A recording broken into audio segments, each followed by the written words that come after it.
तो आप बता रहे खैरपुर में सिर्फ गांव छिन-भिन हो गया था। मैं बताता हूँ, गांव खैरपुर छिन-भिन हो गया था। कोई समयपुर चला गया, कोई फरीदाबाद चला गया, कोई सोनीपत चला गया, कोई कहीं चला गया, क्योंकि हम पर प्रतिबंध लगाने के साथ साथ हमारी जगह छीन ली।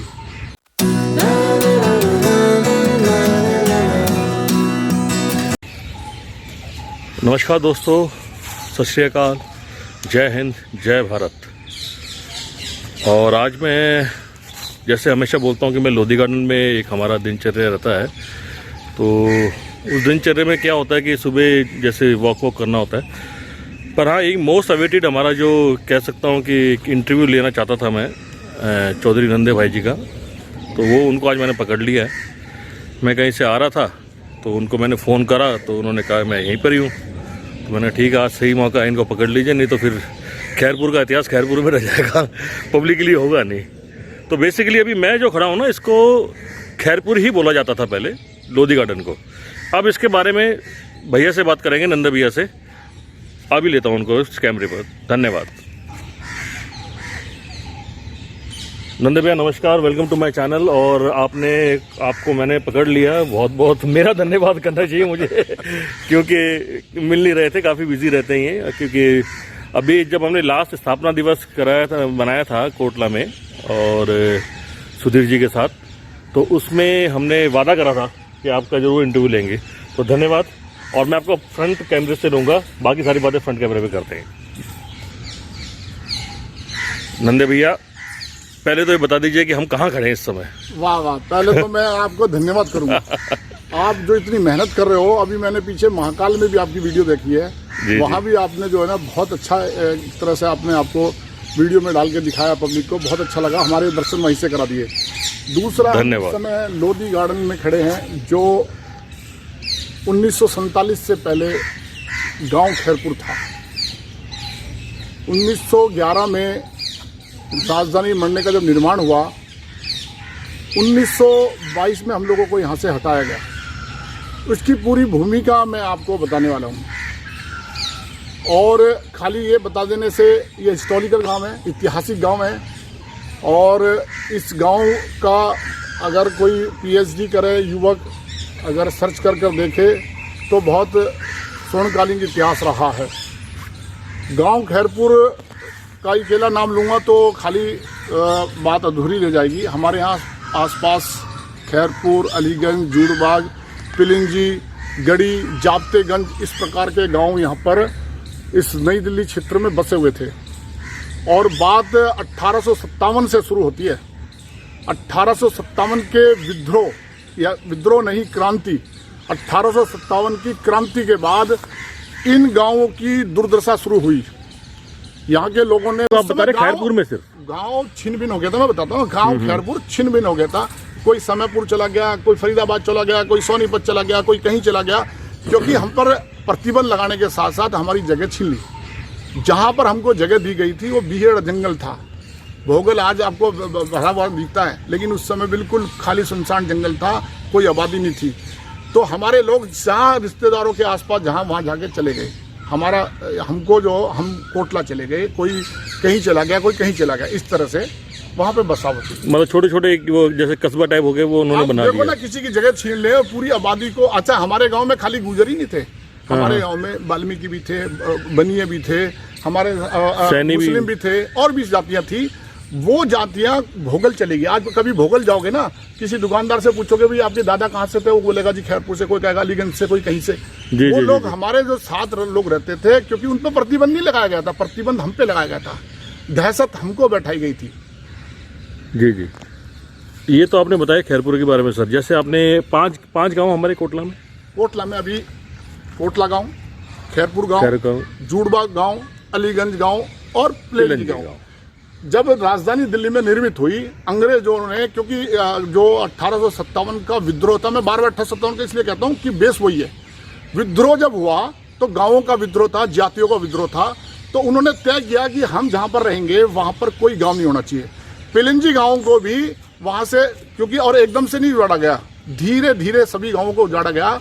जब पिलिंजी गाँव को उजड़ने का नंबर आया तो देश आज़ाद होने की स्थिति में आ गया। पिलिंजी गाँव उजड़कर जब वही, तो वो भी कहीं चले गए। हमारे कोटला में भी वो लोग आ गए। तो पेलनजी गांव वही है सूरजनगर वाली, वो क्योंकि उनकी हद में आती थी।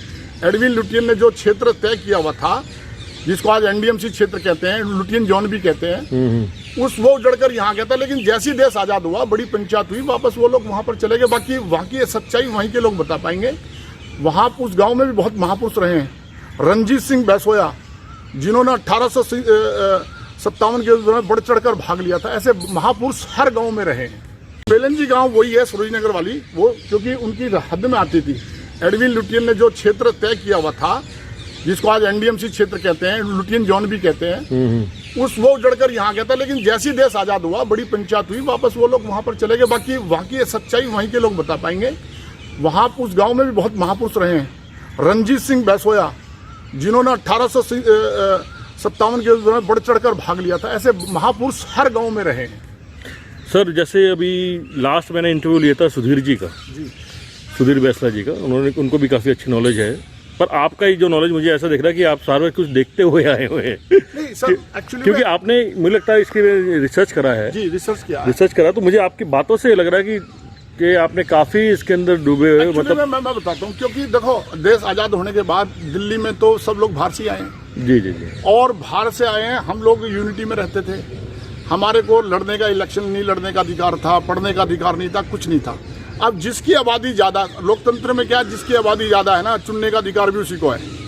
अब फिर हमारे, और सबसे बड़ी बात, दिलचस्प बात क्या है कि जहाँ पर हम लोग रहते थे, समूह में रहने की हमें आदत थी। हमारे यहाँ पर जो सीटें होती थी, उस सीटों को रिजर्व कर दिया जाता था। अब सीट रिजर्व है तो हमारे लोगों को लड़ने का मौका नहीं मिलेगा। और ऐसे बीच बीच में होता रहा है कभी है। तो इस तरह से जो है ना, हम आगे बढ़ नहीं पाए। और जैसे सुधीर जी ने मेरे से, जो हमारे चैनल के थ्रू बताया गया था, जो इंटरव्यू, महाराजा जय सिंह आए थे यहाँ पे कोटला में पहले, जो मिल्कियत है ना, वो जयपुर के राजा थे, जिन्होंने जंतर मंतर बनाया।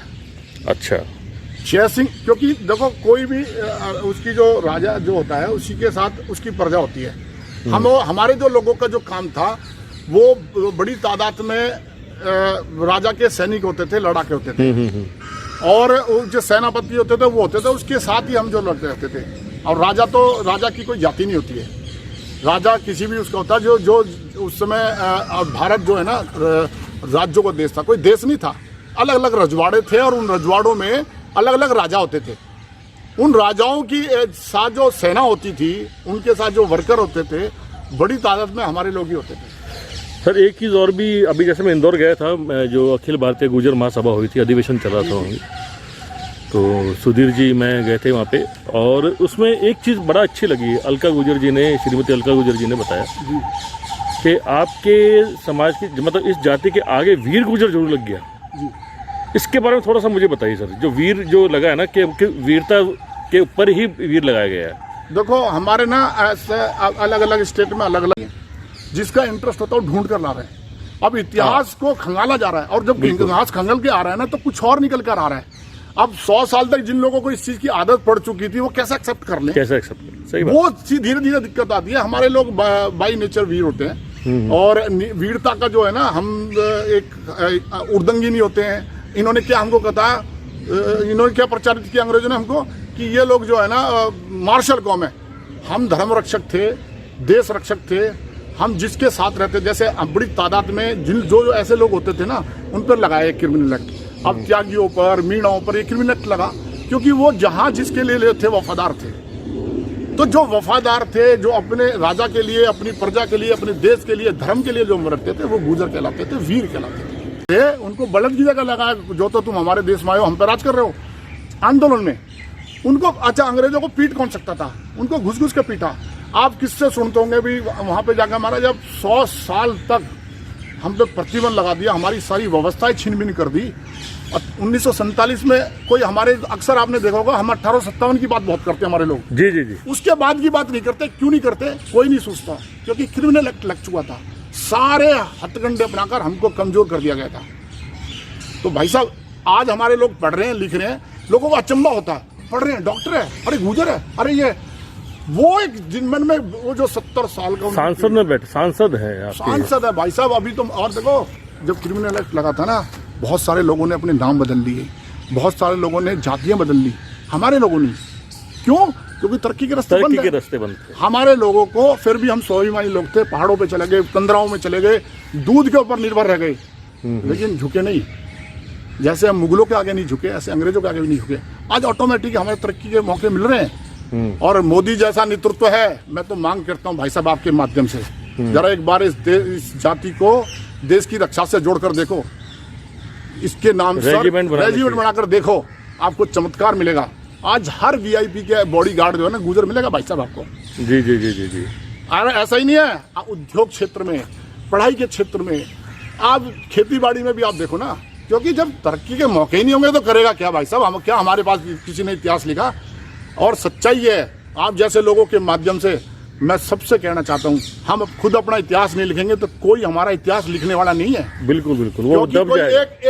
एक कोई एडवोकेट निकलेगा, वो बेचारा 200 किताबों को पढ़ेगा, 300 किताबों पढ़ेगा, तब जाकर उसको समझ में आएगा कि हम क्या थे। नहीं तो बड़ी तादाद में लोगों को ये देखना चाहिए।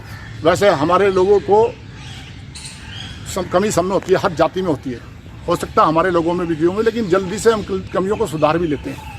नहीं नहीं, वो तो है।